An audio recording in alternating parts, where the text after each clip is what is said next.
Bête, mais oui. Enfin que je suis bête alors.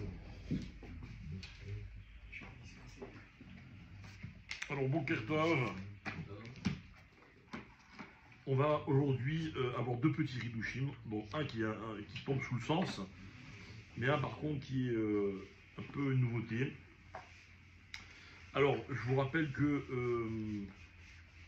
donc Rechilut, on n'a pas le droit de raconter à quelqu'un le mal que quelqu'un d'autre lui a fait.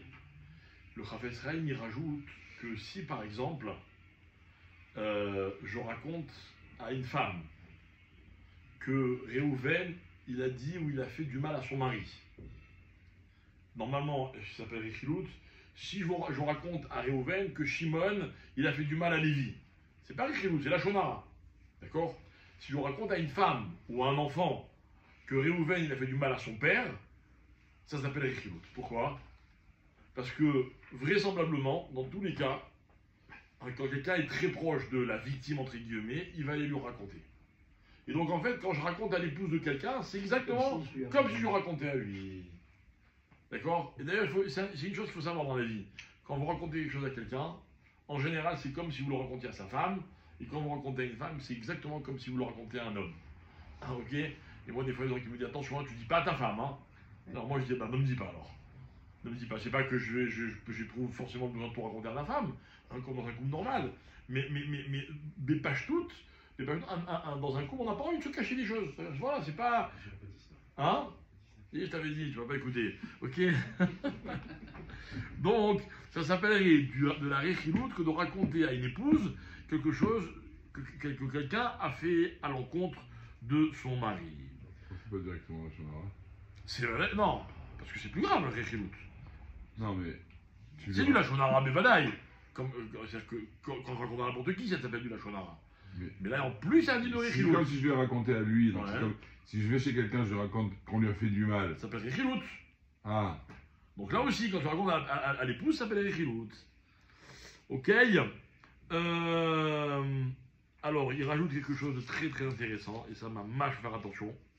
Et il dit. Il y a un issue encore plus grand dans la Rechilut, c'est quand on raconte à un goy ce qu'un juif a pu lui faire. D'accord? Alors, je raconte à Réhouven que Shimon lui a fait du mal, ça s'appelle Rechilut. Je raconte à un goy que Réhouven lui a fait du mal, non seulement c'est Rechilut, je réponds c'est pas Rechilut. Le goy, il n'a pas les sédinim là. D'accord? Lui, il a le droit d'écouter la Shonara, le goy. D'accord? Et ben non, ça s'appelle Rechilut. Maintenant, vous allez me dire, bon, bah, c'est vénant, ça tombe sous le sens.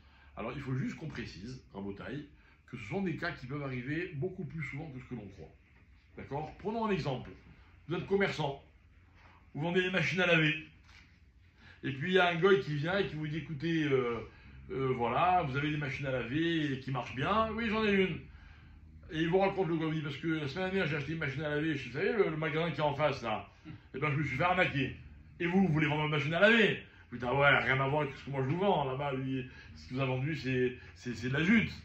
Paf, Rechilut d'un juif vers un goy. Et donc, j'ai commis, à propos d'un juif, et donc j'ai commis une avéra beaucoup, beaucoup plus grave. Parce que non seulement la Rechilut, c'est que je rajoute de la haine entre deux personnes, mais là, je rajoute de la haine d'un goy à l'égard d'un juif. Donc, imaginez un médecin. Hein? Si c'est pas qu'il est juif. Oh, et s'il pleut? D'accord? Donc, et si. Prenons tiens l'exemple d'un avocat. Tiens, imaginez un avocat, il est devant un tribunal. D'accord? Et il défend un goy contre un juif dans un procès, ça peut arriver. Et forcément, il va dire non, mais vous comprenez, mon client, le pauvre, il s'est fait avoir par un tel. Paf! Rechilut contre un goy. Que Dieu nous en préserve. D'accord? Contre un juif, par un goy. Il ne peut pas prendre le dossier alors. Il peut pas prendre le dossier. Il ne peut pas prendre le dossier. Pas prendre le dossier. Il est vu dans son magasin, ça va. Voilà, exactement. De toute façon, il ne faut pas être avocat. Non, imaginez un médecin. Un médecin, il vient, un patient, il vient, il dit voilà, on m'a fait tel diagnostic. Et le gars, il voit que c'est n'importe quoi. Donc, le médecin, il s'appelle Monsieur le patient, il s'appelle Monsieur Dupont. Le médecin, il s'appelle Docteur Cohen. Et le premier diagnostic, il vient du Docteur Lévy. J'ai pas droit, médecin, moi, de dire ah non, il vous a donné un mauvais diagnostic. Je le fais, Rechilut contre un juif vers un goy. D'accord? C'est infini. Et je m'adresse à tous les commerçants. Non, mais ça, c'est Dans un mais alors, c'est professionnel. S'il a fait un mauvais diagnostic, il a fait un mauvais diagnostic. C'est votre Non. problème. C'est mon- Corriger le diagnostic. Oui, Mais c'est quand vous mon dites, diagnostic. le médecin d'avant il t'a fait un mauvais diagnostic, ça s'appelle Richilout. C'est mon diagnostic. Oui, Voilà, moi c'est mon diagnostic. À l'autre, je sais pas, machin, etc. La machine à laver, et c'est valable pour tout. C'est valable pour tout. Imaginez, vous allez vous allez au sentier, d'accord? Vous êtes commerçant au sentier. Il y a des commerçants au sentier ici, ok? Et ils vous disent voilà, j'ai acheté. Qu'est-ce que tu penses de cette doudoune? Maintenant, la doudoune, c'est ton copain qui la vend juste à côté de toi, mais toi, c'est les meilleures doudounes. T'as le droit de lui dire ah non, mais des fois, ça là, il t'a arnaqué. T'as pas le droit, Khalili. On ne peut plus parler. D'accord? On ne peut plus parler. On ne peut plus parler. Dernière halakha, parce que comme ça on finit le klal zayin de Chelek Ben de Chavetz Chaim. Est-ce que j'ai le droit d'accepter la rechilout que ma femme, elle vient me faire? Imaginez ma femme, elle vient et elle me dit écoute, vraiment je suis scandalisé, voilà ce que Réhouven il a dit sur toi, ou voilà ce que Réhouven il t'a fait. C'est ma femme la pauvre, elle souffre de voir qu'on fait du mal à son mari, elle me raconte. C'est naturel ou pas? C'est naturel. Le Chavetz Chaim il dit il faut être sévère. Ah, Pourquoi? Non, c'est très beau ce qu'il dit. Il dit parce que dans un couple, hein, naturellement, on a envie les conjoints de se raconter. J'entends que quelqu'un fait du mal à mon conjoint. C'est normal, c'est humain d'avoir besoin de le lui dire. D'accord? Mais si on s'habitue, alors on va de plus en plus je vais te faire. dire du lachonara et de la rechilout dans un couple. Donc un couple, il y a des cas de lachonara où dans un couple c'est moins grave que dans d'autres cas. On n'a pas encore étudié ça. Mais là, sur la rechilout, il est très catégorique, le Chavetz Chaim. Il dit qu'il faut faire extrêmement attention. Parce que sinon, on s'en sort pas. D'accord?